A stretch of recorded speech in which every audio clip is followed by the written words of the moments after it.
CMQ investors, welcome to the show. This is Chris Franco, and I want to make sure I tell you this. I have reduced my Alibaba position. I put up a YouTube video about this earlier where I kind of went into the high-level reasons, including some of the more emotional reasons. I just want to be honest and transparent with you. But let me tell you, just for all the YouTube haters, and I have love for all the haters, by the way, real love for you.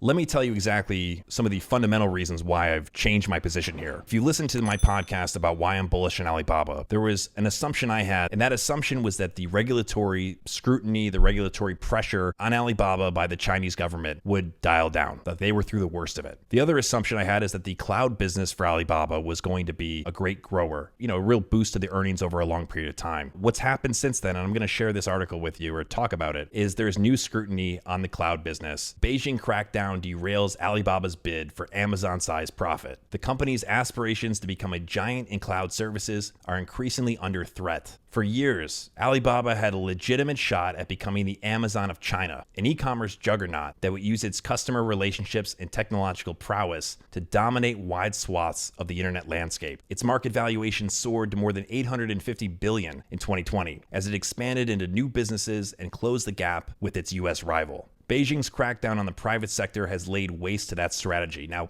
to be fair, we knew a little bit about this before relating to the e-commerce side. But again, this is about the cloud business, so just make sure you keep your ears perked for that. Alibaba's core e-commerce operation is under siege from regulators, and its finance arm has been forced to pull back from some of its most lucrative initiatives. But nothing may illustrate its changing fortunes more than the recent troubles of its cloud computing operation, Aliyun, which is often referred to as AliCloud, or as I like to refer to it,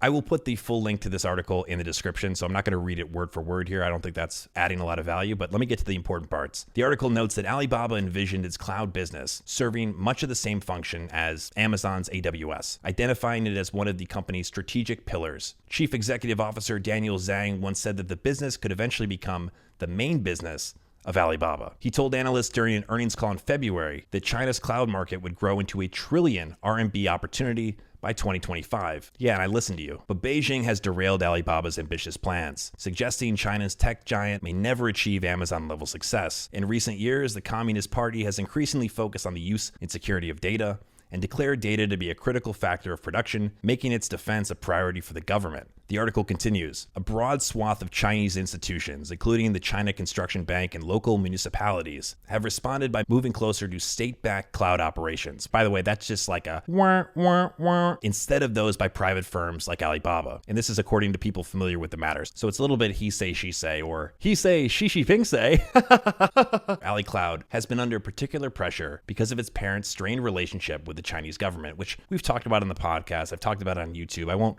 rehash this. But the point that I'm getting to here, the cloud business is a lot less certain than it was, even a month ago. When the facts change or the competitive advantage diminishes, you have to look at the stock in a different way. You can't fall in love with these stocks. I've gone on the record for why I think Alibaba's, a great opportunity. Of course, I've always said this is just my opinion. Don't follow my advice, but I've been very transparent and honest about why I like this stock. But the situation has changed in this cloud business, and the uncertainty about what the Chinese government might do to compete against it completely changes the thesis. The cloud business is critical here. The earnings power of Alibaba is heavily dependent on their cloud business being able to thrive. And so if there's going to be, as they say here, the rise of state-owned cloud companies, that's a real issue. And I need to address that, look it in the eyeballs and say, yeah, I think things have changed. A lot of the feedback that I received, at least in the initial comments, and I can take it, by the way, I enjoy it. It's good to have the back and forth. But, people said, I think you're doing it for emotional reasons, or didn't you just add your position and all these different things? I did add a little bit more. It only lowered my average price paid by about $1. But the point is I didn't have this information prior to that. I've been very optimistic about this cloud situation, and this is clearly changing. Now, let's talk about some of the factors that could be good for AliCloud.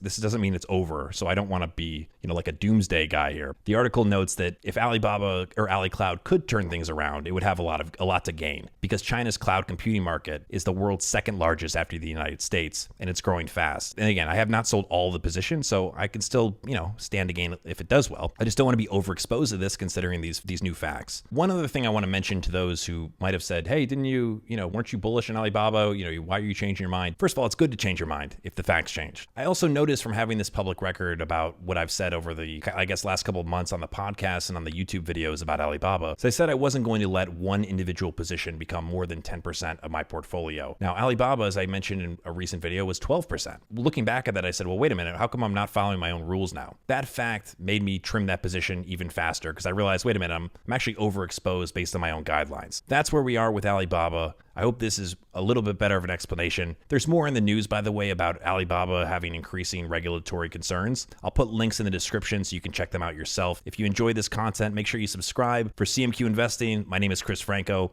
Thanks for watching. We'll talk soon.